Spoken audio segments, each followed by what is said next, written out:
Dear friends, आज हम discuss करेंगे बहुत ही important amendments for goods transport agency for transportation by road, जो कि जुलाई 2022 से एप्लीकेबल है। ये अमेंडमेंट्स एप्लीकेबल है both for recipient as well as for the service provider, that is GTA. इसके अंदर अमेंडमेंट क्या आई है? इसके अंदर एक नोटिफिकेशन इशू हुई है 5/2022, जिसने 13/2017 बेस अमेंडमेंट को अमेंड कर दिया है।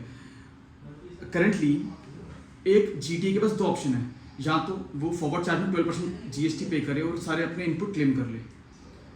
नंबर 2, या तो वो अपने इनवॉइस पे लिख दे कि रिसीवर इज लायबल टू पे GST under reverse charge basis, और जीटीए को पे नहीं करना उस केस में, और रिसीवर पे करेगा। उस केस में जीटीए को अपने इनपुट छोड़ने पड़ेंगे, उसको इनपुट अलाउड नहीं होता। और जब वो 12% पे करता है फॉरवर्ड चार्ज में, तब वो अपना इनपुट क्लेम कर सकता है।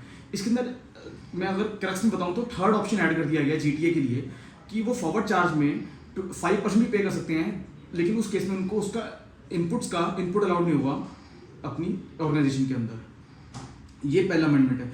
अब इस तीनों में से जो ऑप्शन चूज करना है, फॉरवर्ड चार्ज 5%, फॉरवर्ड चार्ज 12% या रिवर्स चार्ज, ये जो ऑप्शन चूज करना है, ये ईयर स्टार्ट होने से पहले 15 मार्च तक आपको एक डिक्लेरेशन फाइल करनी है। उस डिक्लेरेशन के थ्रू आपको एक ऑप्शन चूज करना है फॉर द ईयर। और अब जो करंट ईयर है, जैसे ये अमेंडमेंट 18 जुलाई से आई है, तो 18 जुलाई से ये तीन ऑप्शन अवेलेबल हैं जीटीए के पास। तो करंट ईयर के लिए declaration can be filed up till 16 अगस्त। ये फर्स्ट टाइम के लिए बताया हो, इस ईयर के लिए 22-23 के लिए। 18 जुलाई से एक जीटीए चाहे तो 5% फॉरवर्ड चार्ज भी चार्ज कर सकता है। He can start with from 18 July onwards.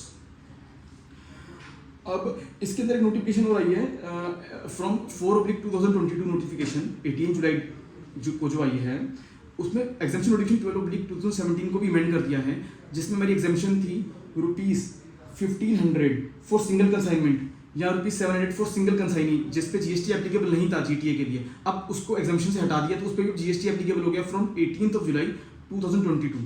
तो अब 1500 और 700 वाली जो एग्जाम्पशन थी वो अब अवेलेबल नहीं है। एक ये मेजर अमेंडमेंट है जो ध्यान रखनी है, एक रिवर्स चार्ज में पे करने के लिए भी और फॉरवर्ड चार्ज के लिए भी। थर्ड, एक अमेंडमेंट आई थी 5 जुलाई 2022 को बाय नोटिफिकेशन 14/2022 सेंट्रल टैक्स। उसमें रूल 46 को अमेंड करके रूल 46 आर इंसर्ट कर दिया गया है, जिसमें लिखा है कि जो भी जीटीए है उसको अपने इनवॉइस पे डिक्लेरेशन देनी है। अगर उसका टर्नओवर 20 करोड़ से ऊपर है तो उसको ई इनवॉइस नहीं बनाना होता। जीटीए स्पेसिफिक एग्जाम्पशन कैटेगरी में आता है, तो उसको अपने इनवॉइस पे स्पेसिफिक डिक्लेरेशन देनी है कि दो the turnover of GTA is more than 20 crore rupees, but we are above the threshold limit, but still we are not required to prepare e-invoice as the provisions of rule 48 sub rule 4।